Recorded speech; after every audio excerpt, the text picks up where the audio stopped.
여러분, 신앙생활을 여러분들이 이렇게 열심히 하고 계신데 가끔 제가 이제 청년들과 대화를 하면서 물어보면 신앙생활 하면서 뭐가 어렵냐라고 이렇게 좀 물어볼 때에 다는 아니지만 많은 청년들이 기도하는 게 참 어렵다라고 이야기를 하더라고요. 그래서 제가 그런 이야기를 듣다 보면은 공감이 돼요. 아, 맞아. 기도가 어렵지. 왜 그렇게 이제 생각이 되냐면 우리는 영이신 하나님께 기도하기 때문입니다. 우리 하나님은 영이시죠. 근데 우리 인간은 육체를 갖고 우린 이 육체로 살아가기 때문에 우리는 좀 감각이 육체와 연결되어 있어요. 뭐 예를 들어서 우리는 보아야 알 수 있고 그리고 들어야 깨달을 수 있고 뭔가 손으로 만져져야 느낄 수 있는데 우리 하나님은 안 보이잖아요. 그쵸? 하나님의 음성이 직접적으로 안 들리고 피부로 손으로 닿을 수가 없잖아요. 그러니까 그런 하나님께 우리가 기도한다라는 것이 사실 쉽지는 않은 것 같아요. 그래서 저와 여러분들은 그 영이신 하나님께 기도를 잘하기 위해서는 기도를 배워야 합니다. 특별히 우리가 지난 시간에 우리는 잘못된 기도를 할 수 있다라는 걸 살펴봤잖아요. 그래서 우리는 기도를 하더라도 잘못된 기도를 할 수 있기 때문에 좋은 기도를 하기 위해서 우리는 기도를 배워야 되는데 너무 감사하게도 우리 예수님께서 우리에게 기도를 직접 가르쳐 주셨어요. 그래서 저와 여러분들이 이제부터 예수님이 가르쳐 주시는 기도를 한번 천천히 이렇게 살펴봐서 아마도 12월 말까지 이 주기도문을 이제 우리가 천천히 살펴보게 될 텐데 이 주기도 주님께서 가르쳐 주신 이 기도를 통해서 저와 여러분들이 기도를 잘 하게 되고 그 기도를 잘 하게 됨을 통해서 저와 여러분들이 신앙도 깊어지고 하나님과도 친밀해지고 그리고 하나님께서 우리에게 베풀어 주시는 행복을 풍성하게 누려갔으면 좋겠습니다. 본격적으로 이제 한번 시작해 보면 예수님께서 9절에서 너희는 이렇게 기도해라 라고 말씀하시면서 처음으로 말씀하시는 것이 하늘에 계신 우리 아버지여 이렇게 기도하라고 하셨어요. 오늘 이 부분만 한번 살펴볼 건데 예수님께서 우리에게는 하늘에 계신 우리 아버지여 이렇게 이제 기도하라고 하셨어요. 우리 말에는 하늘에 계신이 먼저 나오지만 원어 성경에서는 아버지가 먼저 나옵니다. 물론 어순 차이일 수 있어요. 단순히. 하지만 단순한 어순 차이가 아니라 여기에는 중요한 의미가 있습니다. 우리가 기도를 할 때 먼저 아버지를 인식하고 하나님이 우리의 아버지라는 것을 생각하면서 우리가 기도하라라는 거예요. 하나님은요, 우리의 아버지십니다. 여러분들의 아버지세요. 어떤 아버지시냐면 우리의 필요를 아시는 아버지십니다. 우리 지난주에 살펴봤던 거 기억나죠? 우리의 필요를 아시는 아버지. 그래서 우리가 기도한다라는 것은 우리가 원하는 것을 모르는 하나님을 설명하거나 아시면서도 안 들어주려고 하는 뭔가 아버지 같지 않은 어떤 대상을 우리가 기도를 통해서 설득하려고 하는 게 아니죠. 기도는 그게 아니라고 했어요. 하나님을 설득하는 것이 기도가 아니라 아버지이신 하나님이 우리에게 주시려고 하는 것을 믿음으로 받는 것이 기도라고 했어요. 기도는 설득하는 것이 아니라 받는 거, 믿음으로 받는 거예요. 생각해 보면 여러분 하나님이 인간을 창조하실 때 처음으로 아담과 하와를 만드셨잖아요. 근데 이 아담과 하와를 만드실 때 하나님이 아담과 하와에게 뭔가 요구하면서 가져오라고 한 게 있나요? 아담아, 하와야, 너네 나한테 이런 거 좀 가져와라 한 게 있습니까? 하나도 없어요. 아담과 하와를 위해서 하나님은 에덴 동산을 준비해 주시고 그들이 그냥 그곳에서 마음껏 즐기고 누리게 하셨습니다. 왜냐? 하나님은요, 아버지시니까요. 뭔가를 뺏는 분이 아니고요, 주시는 분이죠. 즉, 하나님이 우리의 아버지시라는 것은요, 우리가 갖고 있는 물질이나 에너지나 시간 이런 것들을 뺏으려는 분이 아니고요, 사실 우리가 갖고 있는 모든 것들을 하나님은 주신 분이고요, 그리고 더 주시고자 하는 분이라는 거죠. 예수님은 지금 기도를 가르쳐 주시면서 제일 먼저 아버지라고 부르라고 하는데 이 아버지라는 단어를 통해서 하나님은 우리에게 주시려고 하시는 참 좋은 분이다. 이것을 우리가 기도를 통해서 고백하고 인식하라라는 겁니다. 아버지 하나님은 우리를 정말 사랑하셔서 우리에게 최고의 좋은 것을 주시는 분이라는 것을 누리라는 거예요. 한번 즐겨보라라는 겁니다. 그런데 너무나 안타깝게도 많은 성도들이 하나님을 아버지라고 잘 안 부릅니다. 생각보다. 기도를 잘 안 할 뿐 아니라 기도를 할 때도 하나님을 아버지라고 고백하지 않아요. 왜냐하면 하나님이 아버지라는 게 잘 실감이 안 나요.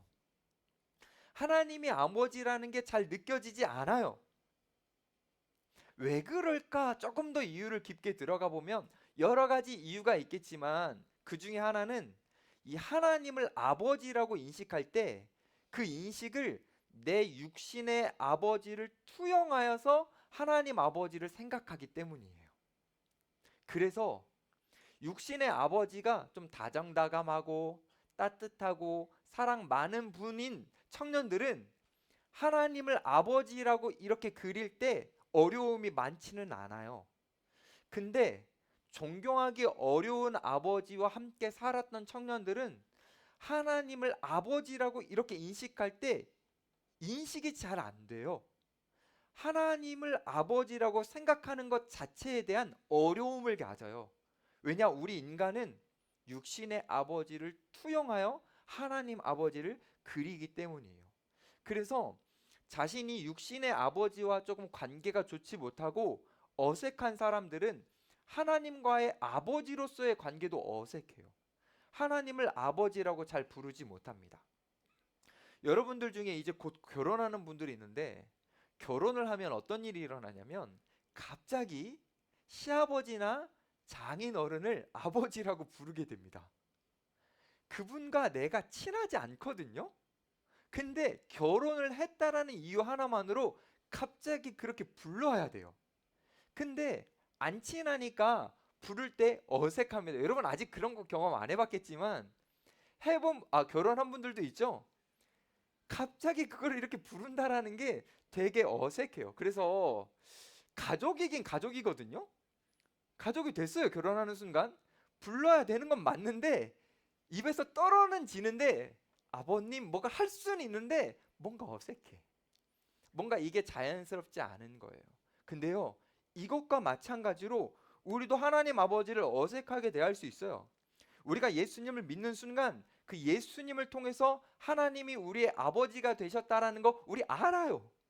우리 교회 다니면요, 이런 개념 너무나 많이 들어봤을 겁니다. 근데요, 마치 장인어른처럼, 마치 시아버지처럼 관계가 많이 없다 보니, 친밀하지 않다 보니 하나님을 아버지라고 부르는 것을 너무 어색하게 여기는 거예요. 심지어는 불편하게 여겨서 하나님이 아버지라는 그 은혜를 제대로 못 누리게 되는 거죠. 그래서 여러분, 하나님 아버지와 여러분들은 친해져야 되는 거예요. 친해져야 부를 때 누리는 은혜를 누릴 수 있는 거예요. 그럼 여러분 어떻게 해야 돼요? 하나님과 친해지려면, 하나님과 친해지기 위해서 우리는 어떤 걸 해야 됩니까? 이렇게 질문하는 게 더 편할 수 있어요. 만약에 결혼을 했어요. 시아버지를 만났어요. 시아버지랑 친해지려면 어떻게 해야 돼요? 자주 만나야죠. 그렇죠? 한 번도 안 만나면서 친해지겠다? 애매하잖아요. 잘 안 되잖아요. 자주 만나야죠. 마찬가지예요. 하나님을요, 우리는 자주 만나야 돼요. 자주 불러야 돼요. 하나님과 거리가 가까워져야 우리는 예수님께서 지금 기도를 가르쳐 주실 때 아버지라라고 부르는 그 아버지가 주는 그 은혜를 우리는 풍성하게 누릴 수 있는 겁니다. 그러니까 여러분들은요, 하나님과 친해지기 위해서 다시 기도를 시작해야 돼요. 기도를 시작하기 위해서 지난주에 말씀드렸던 것처럼 기도의 장소를 정하고 기도의 시간을 정해서 내가 얼마나 어떻게 기도할 건지를 정해서 여러분들은 기도를 시작해야 됩니다. 하나님을 아버지라고 계속 불러야 되는 거예요. 제가 이렇게 청년들과 함께 지내다 보면 기도 제목을 이렇게 받게 되거든요.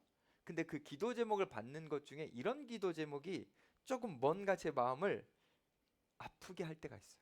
그게 어떤 기도 제목이냐면 이런 거예요. 목사님, 제가 기도할 수 있도록 기도해 주세요. 라는 거예요. 그냥 해. 기도할 수 있도록 기도해 하면 되지 않나?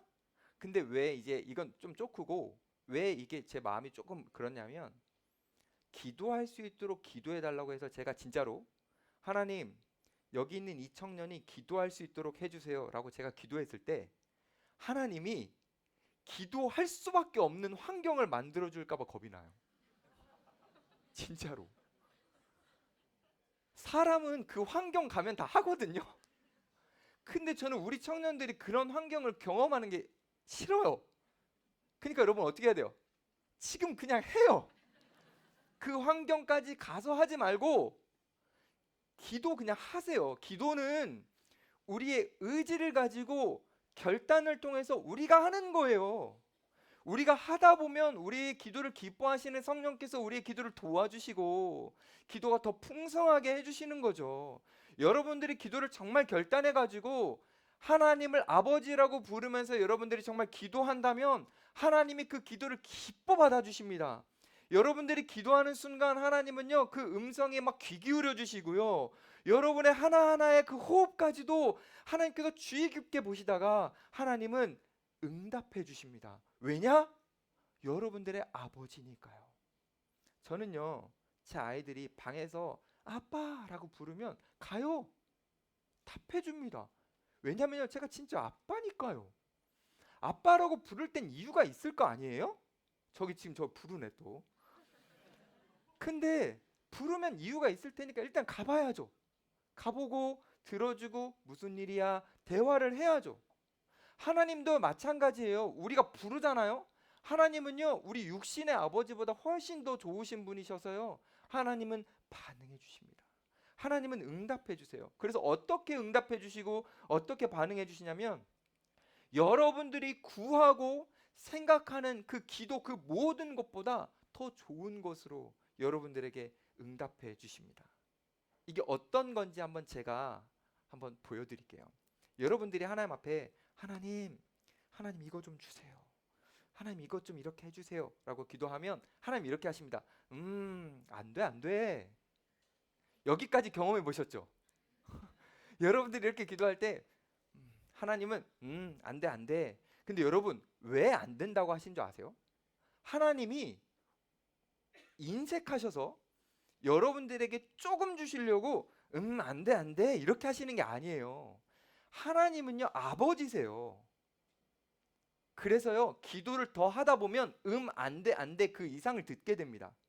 기도를 조금 하는 사람들은 기도했을 때 안 돼 하나님이 이걸 듣게 되는데 사실 기도를 많이 하면 풀 버전으로 한번 보여드릴까요? 진짜로?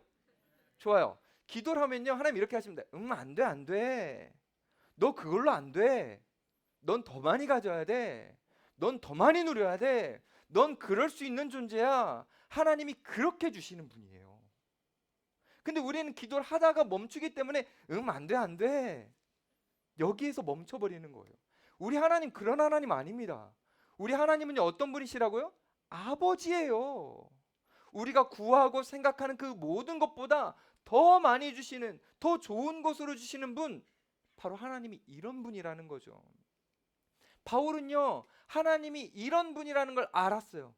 하나님이 아버지인데 우리가 구하는 것보다 더 좋게 주시는 분이라는 걸 알았어요. 그래서 에베소서 3장 20절에 하나님을 소개할 때 이렇게 소개해요.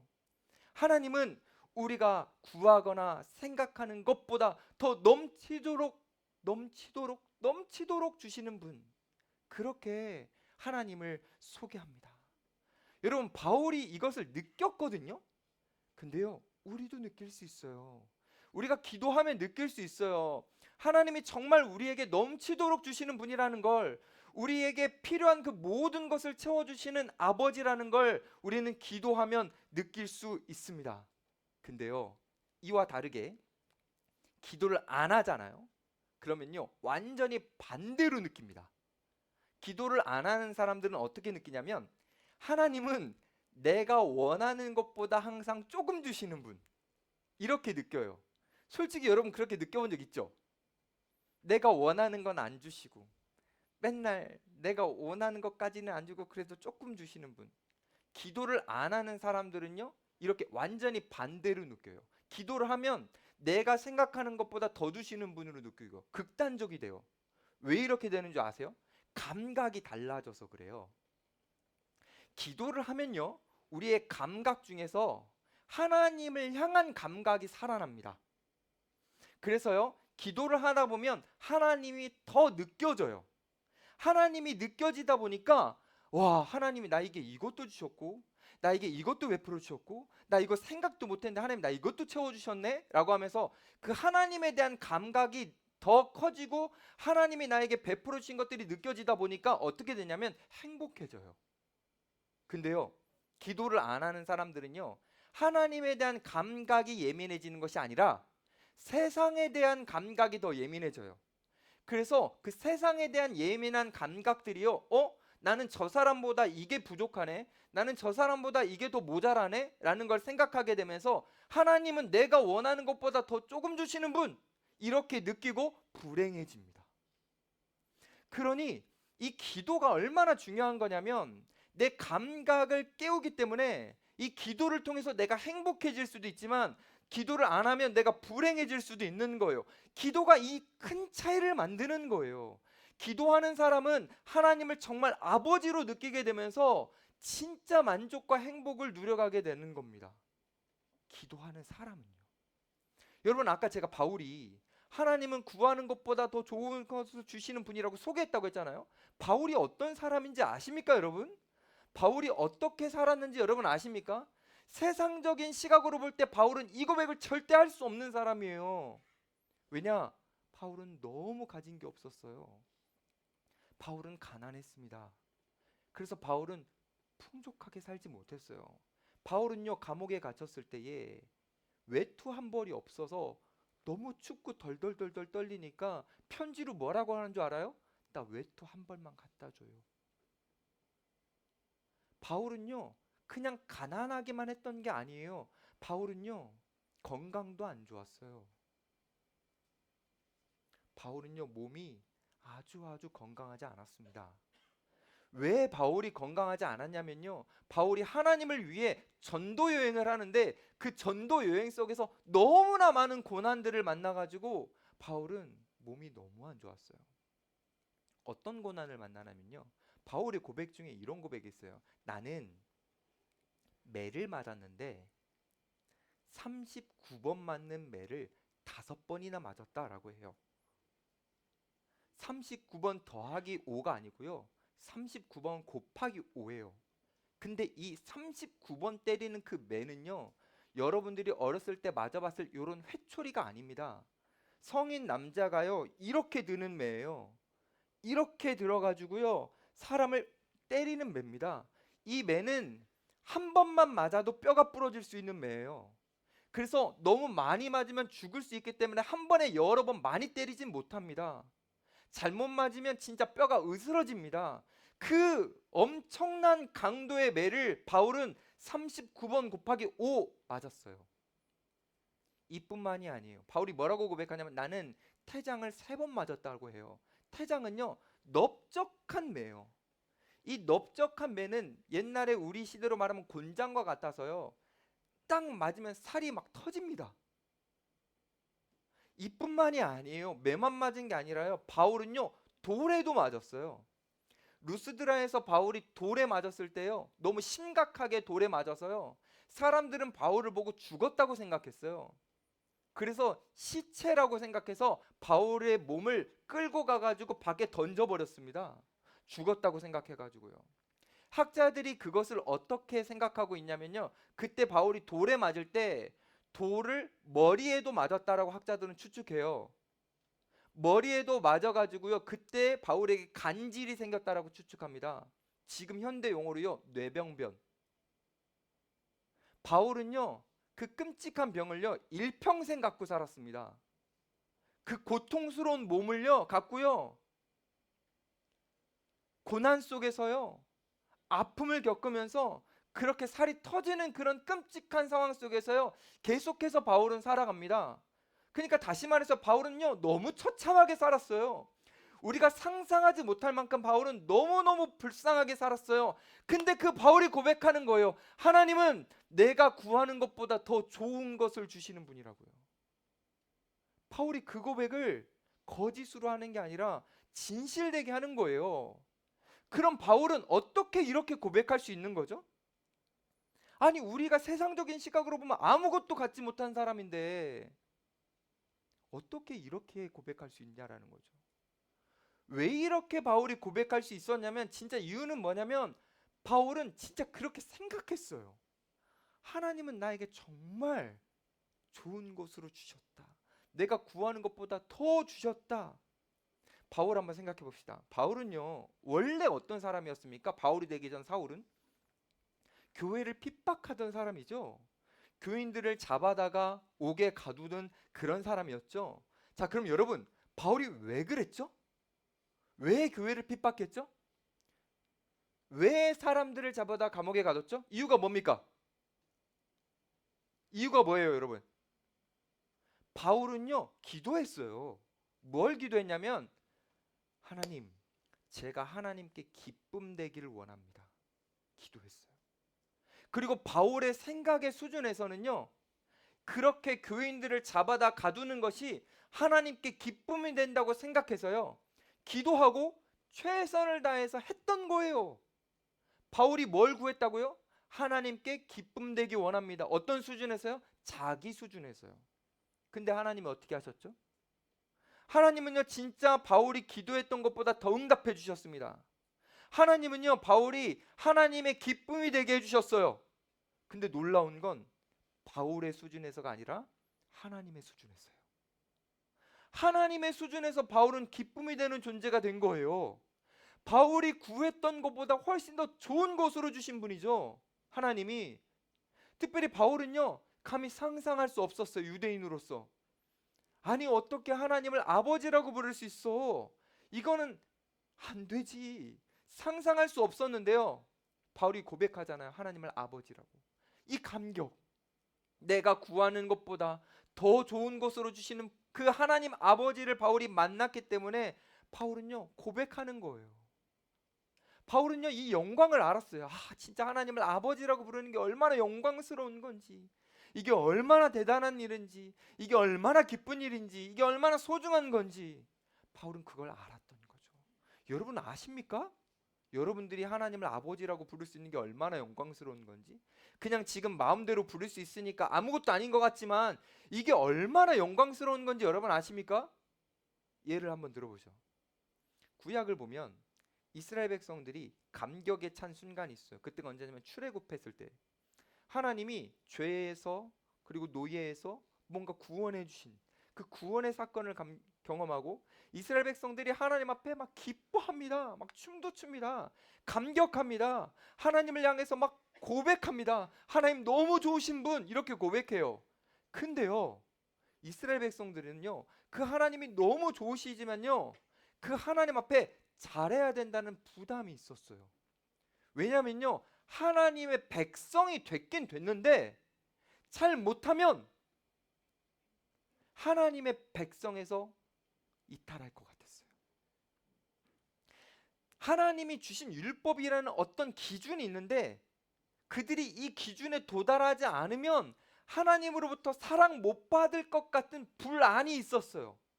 이 불안이 커지고 이게 너무 부담되다 보니까 잘해야 되긴 하는데 버겁고 그게 바로 이스라엘 백성들이 갖고 있는 한계였어요. 근데 있잖아요, 백성이 아니라 자녀는요 달라요. 이런 부담이 하나도 없어요. 불안이 없어요. 왜냐면요, 자녀는 내가 아버지가 원하는 기준까지 도달해야만 사랑받을 수 있다고 생각 안 하거든요.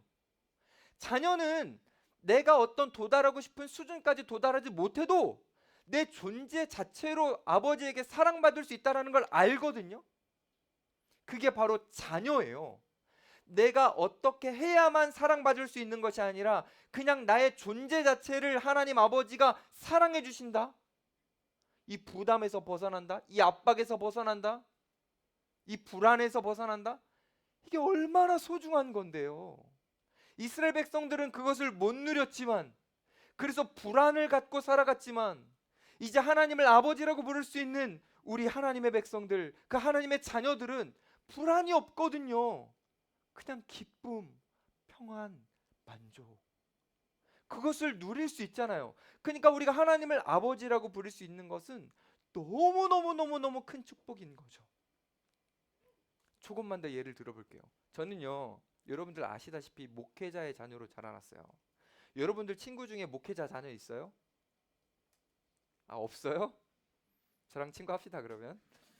목회자 자녀들은요, 일반적으로 자라갈 때 좀 불행하게 크는 부분이 많아요. 왜냐면 부담을 떠안아요. 넌 목사 아들이니까 잘해야지. 이런 거 있잖아요. 그런 게 많아요. 그래서 그 우리 목회자 자녀들 PK라고 부르거든요. PK들이 생각보다 이렇게 자존감도 잘 형성이 안 된, 건강하게 크지 못하는 사람들이 꽤 많습니다. 근데 저는요, 그렇게 컸을까요? 안 그랬을까요? 안 그랬어요. 저는 학창 시절에 너무너무 행복했어요. 왠 줄 알아요? 하나도 부담이 없었어요. 저는요, 왜 부담이 없었냐면 교회에서 저희 아버지를 목사님이라고 불러본 적이 없어요. 그냥 편안하게 아빠였어요. 그냥 아빠 이렇게 불렀어요. 이게 얼마나 큰 매력이냐면 저희 아버지는 저한테 너는 목사 아들이니 이렇게 해야 되라고 한 번도 말씀하신 적이 없어요. 너는 목사 아들이니 이 수준에 도달해야 되라고 한 번도 말씀하신 적이 없어요. 그냥 아빠지 뭐. 그러니까 제가 그 부담을 안 안았거든요.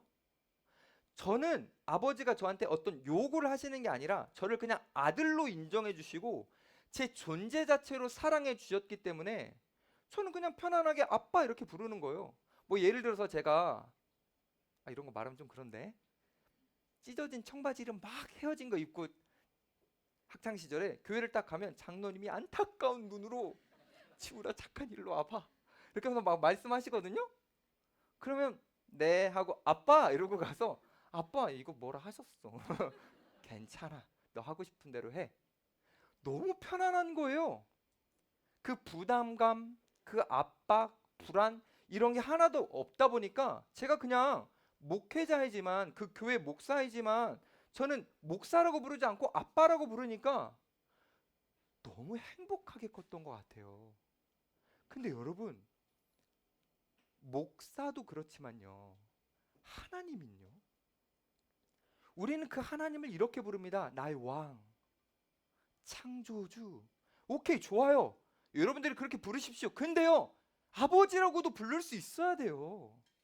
그 아버지라고 부를 때 내 모습 그대로 인정해 주시고 사랑해 주시는 그 자애로우신 한없이 정말 사랑이 많으신 그 아버지가 느껴지게 되면서 내가 내 삶을 책임지도 않아도 될 것 같은 그냥 아버지가 내 삶을 책임져 주시는 것 같은 그 평안과 기쁨을 누려가게 되는 거예요.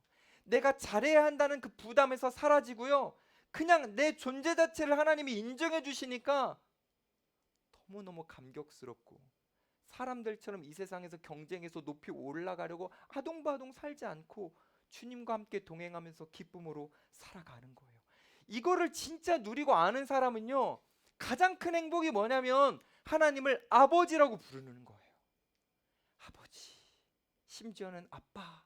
하나님을 그렇게 부르면서 우리가 그것을 자신 있게 부를 때에 아버지신 하나님의 풍성하게 베푸르신 그 은혜를 우리가 지금 막 만끽할 수 있는 거예요.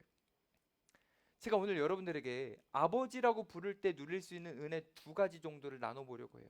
첫 번째는 조금 전에 잠깐 설명드렸던 자유함과 평안입니다. 어릴 때 우리가 아버지를 딱 보면 아버지는 굉장히 강해 보이죠. 지금은 아니죠.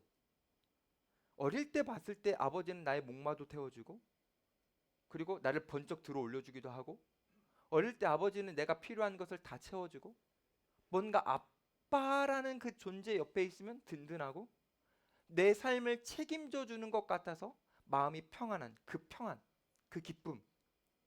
우리가 하나님을 아버지라고 부를 때 누리는 평안이에요. 내 삶을 책임지지 않아도 되는 하나님이 나의 삶을 책임져 주시는 그것 평안 기쁨.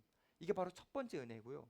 두 번째 은혜는 뭐냐면 아버지라고 부르면 부를수록 어떻게 되냐면 자녀는요 따라하게 돼요.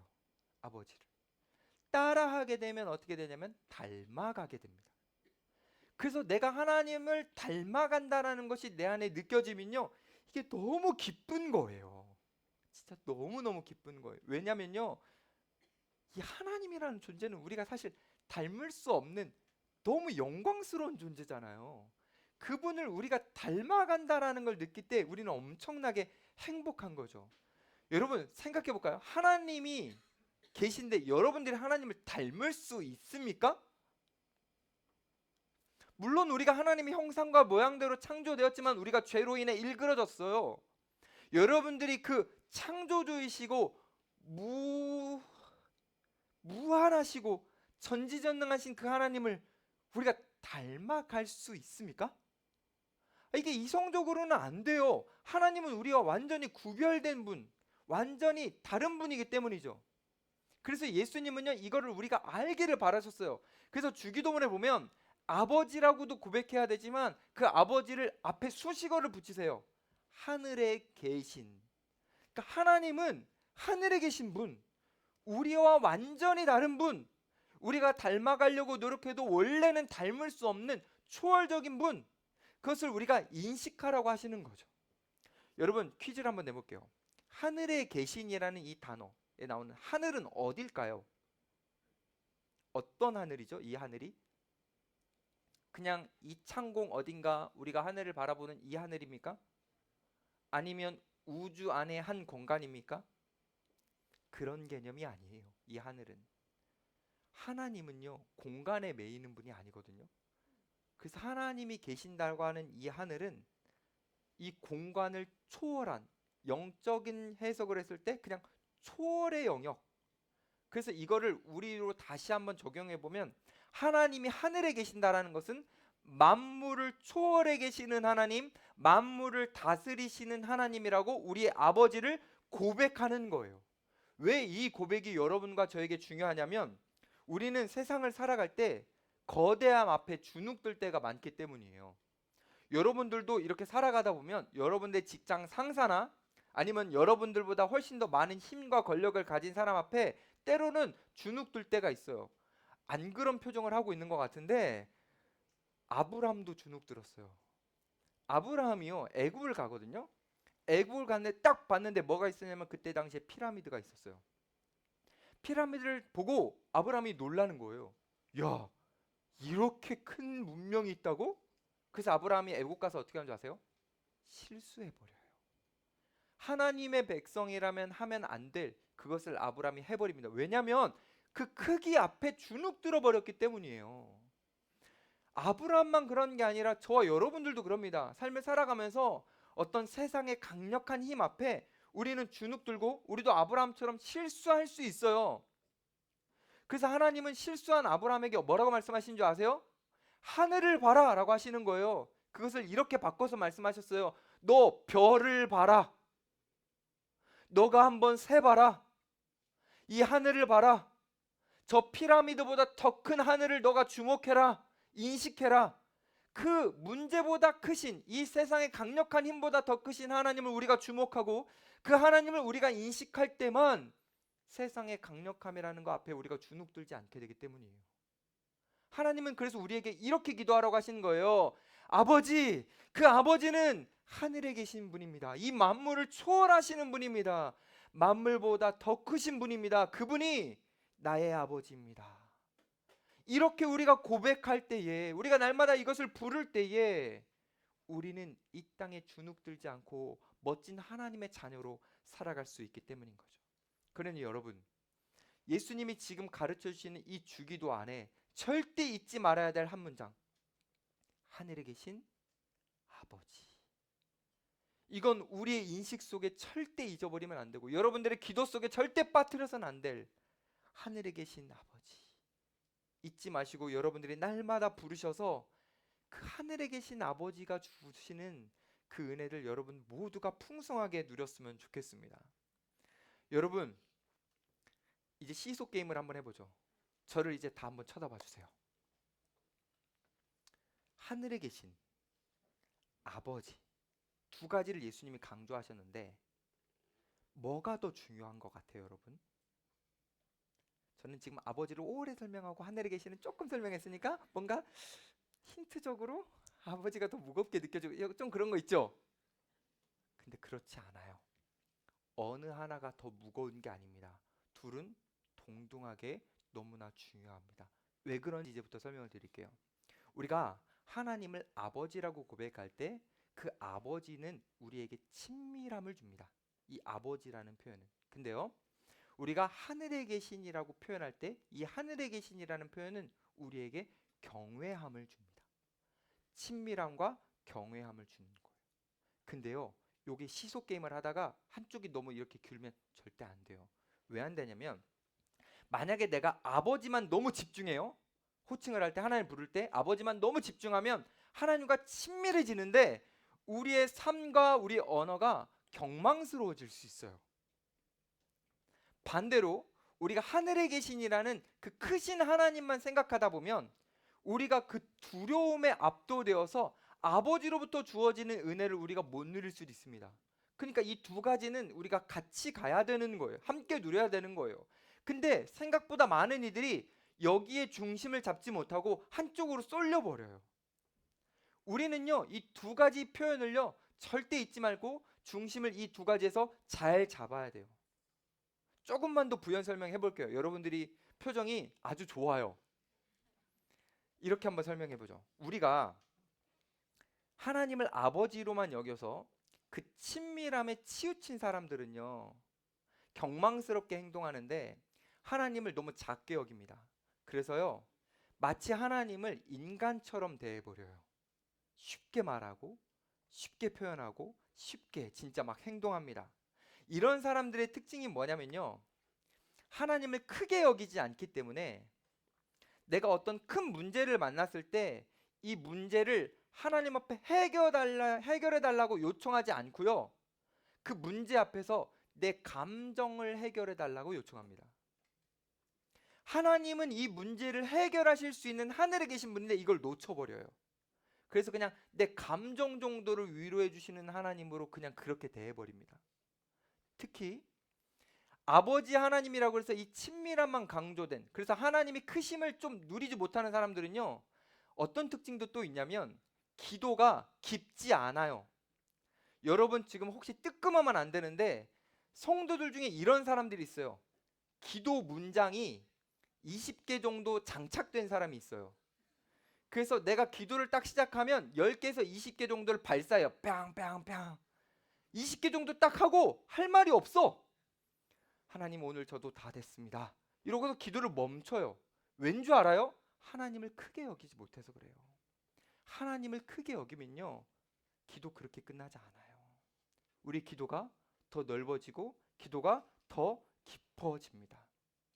이와 반대로 하나님을 아버지라는 것을 인식하지 못하고 하나님은 크신 하나님, 하늘에 계신 하나님, 이거에만 너무 집중된 사람은요, 하나님을 너무 크게 여기는 문제가 발생합니다. 아니, 크게 여기는 게 무슨 문제인가? 다시 말씀드릴게요. 너무 크게 여기는. 이 너무 크게 여기는 문제는 어떤 문제가 있냐면 이렇게 생각해요. 하나님은 진짜 크신 분인데 내 지금 하찮고 사소한 일에 관심을 가지실까? 관심 안 가지시겠지 라고 생각하고 작고 사소한 일은 하나님 앞에 기도하지 않아요. 그러면서 자기 스스로 그 문제를 해결해 보려고 노력합니다. 이게 문제인 거예요. 사실 우리 하나님은요, 진짜 크신 분 맞거든요. 근데 우리 아버지셔서요, 여러분들의 작은 거, 사소한 거, 어쩌면 하찮아 보이는 그 문제도요, 하나님은 집중해 주시고 들어주시고 반응해 주시는데, 응답해 주시는데, 우리가 그 하나님께서 일하실 수 있는 기회를 우리가 멀리 내팽개쳐 버리고 내가 스스로 하나님이 되어서 내가 스스로 뭔가 해결해 보려고 해결세가 되려고 하는 거죠. 사랑하는 여러분, 하나님은요, 하늘에 계신 크신 분이지만 여러분의 세밀한 하나까지도 다 반응해 주시는 아버지세요. 이 두 가지의 균형을 잃지 말고 하나님 아버지를 온전히 여러분들이 부르셔서 그 하나님 아버지가 여러분들에게 응답해 주시는 것을 정말 제발 좀 많이 좀 누려봤으면 좋겠어요. 하나님 아버지가 여러분들이 기도할 때 어떻게 응답해 주시냐면 하늘이 우리에게 옵니다. 이 표현이 어려울 수 있지만 이제부터 집중해서 잘 들어보세요. 우리가 하나님 아버지께 기도하면 하늘이 우리에게 옵니다. 다시 말씀드리지만 이 하늘은 우리가 바라보고 있는 저 창공이 아니라 하나님이 거하시는, 영역을 초월한 하나님이 거하시는 곳. 그래서 우리가 기도할 때 하나님이 우리에게 임재해 주시는데 그때 하늘이 우리에게 오는 거예요. 이게 바로 우리가 받는 응답입니다. 아, 목사님 무슨 말을 하는 거예요? 조금만 더 들어보세요. 하늘이 우리에게 오는 게 어떤 의미인지. 일단 우리가 기도하면 하늘이 우리에게 오는데 우리는 일반적으로 하늘이 우리에게 오는 걸 원치 않아요. 우리가 기도할 때 우리가 원하는 것은 우리가 하늘에 가고 싶어 합니다. 우리가 하늘로 올라가는 것을 우리는 기도하면서 원해요. 이게 어떤 의미인지 조금만 더 자세하게 설명해 볼게요. 우리는 기도할 때 이렇게 기도해요. 하나님, 지금 나를 에워싸는 이 땅에서 주어지는 공격과 압박과 그리고 염려와 불안, 난 여기에서 벗어나고 싶어요. 세상이란 이 땅에서 우리는 벗어나고 싶어 하는 거예요. 하나만 더 얘기해 볼까요? 하나님, 저를 막 짓누르는 죄와 사망의 세력에서부터 벗어나고 싶어요. 이거를 조금만 더 다른 표현을 해보면 이런 거예요. 하나님, 내 발이 이 두 땅에서 떨어지는 것 같이 내가 하늘로 올라가는 것 같은 그것을 주세요. 나는 그것을 하나님께 원합니다. 이렇게 기도하는 거예요. 우리의 기도를 잘 해석해 보면. 근데요, 하나님은 우리에게 그렇게 응답해 주시지 않아요. 우리의 두 발이 떨어져서 우리가 하늘로 올라가게 응답해 주시는 게 아니라 하늘이 우리에게 오게 해주세요. 그래서 우리는 여전히 두 발을 이 세상에 붙이고 살아가요. 여전히 이 세상 속에서 고난을 만나요. 힘든 것들을 만나요. 근데요, 하늘이 우리에게 왔기 때문에 내 발은 육신은 땅을 디디면서 살아가지만 내 마음은 하늘을 디디면서 살아가는 것 같은 그 은혜를 누리는 거죠. 이게 바로 응답이에요. 여전히 나는 고난 한복판에서 이곳에서 벗어나고 싶어서 내 발을 하늘로 올려달라고 기도하지만 하나님은 우리에게 하늘을 직접 내려주셔서 우리가 그 하늘로 들어가 고난은 여전히 남아있지만 마치 바울처럼 하나님은 나에게 모든 것을 주신 분, 좋은 것을 주시는 분이라고 하면서 찬송하며 멋지게 살아갈 수 있도록 하늘을 우리 안에 주시는 거죠. 사랑하는 여러분, 여러분들이 기도하면 하늘이 여러분 안에 임합니다. 이게 정말 놀라운 거예요. 저는 여러분들이 정말 하늘에 계신 아버지라고 매일 부르셔서 하늘이 여러분 안에 임하는 그 깊은 감격. 그래서 여러분들이 분명 똑같이 회사 생활하고 똑같이 다른 사람들과 함께 먹으면서 이 땅을 살아가지만 마치 이 땅을 살아가지 않는 사람과 같은 특별함, 아름다움, 거룩함, 여러분들이 그것들을 기도를 통해서 누려가시기를 간절히 축복합니다. 원래 아멘 하면 끝나야 되는, 원래 마지막에 아멘 해주지 않나요? 오케이, 좀 더 해보죠 뭐. 의도는 파악했지만 저도 더 준비한 게 있어서 미안해요. 이를 위해 우리가 뭐라고 고백해야 되냐면 예수님께서 이렇게 가르쳐 주셨어요. 하늘에 계신 아버지, 이게 아니에요. 예수님께서는 그 안에 한 단어를 넣으셨어요. 뭘 넣으셨죠? 하늘에 계신 우리 아버지여를 넣으셨어요. 전 지금까지 여러분들에게 하늘에 계신과 아버지여에 대한 강조점을 엄청 넣었는데 우리가 중요해집니다. 왜 우리가 중요해지냐면 예수님이 우리에게 이렇게 기도하라고만 가르쳐 주신 게 아니라 예수님이 직접 이렇게 기도하셨어요. 예수님이요, 산이나 들에서요 골방을 만드셔서 하늘에 계신 아버지여 라고 기도하셨어요. 그러니까 예수님이 지금 우리를 향해서 하늘에 계신 우리 아버지여 라고 이렇게 기도하라고 하신 것은 이 우리라는 단어가 특별해지는 거예요. 왜 특별해지냐면 예수님이 이렇게 기도하셨는데, 잘 드세요, 예수님이 이 우리라는 단어 안에 저와 여러분뿐만이 아니라 예수님을 포함시켜 주신 거예요. 이 우리라는 단어 안에는 저와 여러분들이 하늘에 계신 아버지여 이렇게 하는 게 아니라 예수님이 우리와 함께 하늘에 계신 우리 아버지여, 이 우리라는 단어 안에 예수님이 들어와 주셨어요. 이게 어떤 개념인지 얼마나 중요한 건지 말씀드리고 설교를 마치려고 해요. 여러분, 저는 일반적으로 못생긴 사람과 닮았다고 하는 건 저 싫어합니다.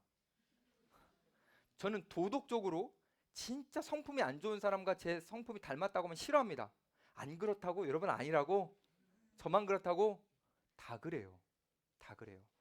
우리가 나와 같지 않고 나보다 수준이 떨어지는 것 같은 사람과 우리라는 뭔가의 개념으로 묶이는 걸 싫어합니다.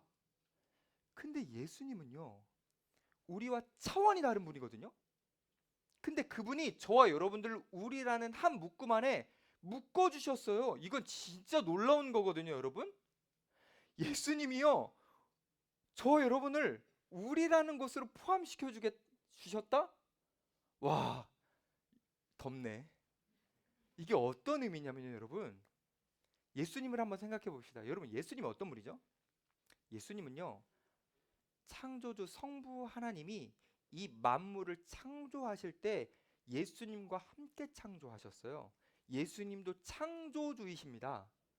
그리고 예수님은요, 하나님처럼 거룩하시고 하나님과 같이 사랑이신 분이에요. 근데 우리 인간은요, 창조주입니까? 아니요. 그냥 피조물일 뿐입니다. 그리고 우리 인간은 하나님에게 사랑을 받았지만 그 사랑을 여전히 배신하고 죄만 짓는 배신자들입니다.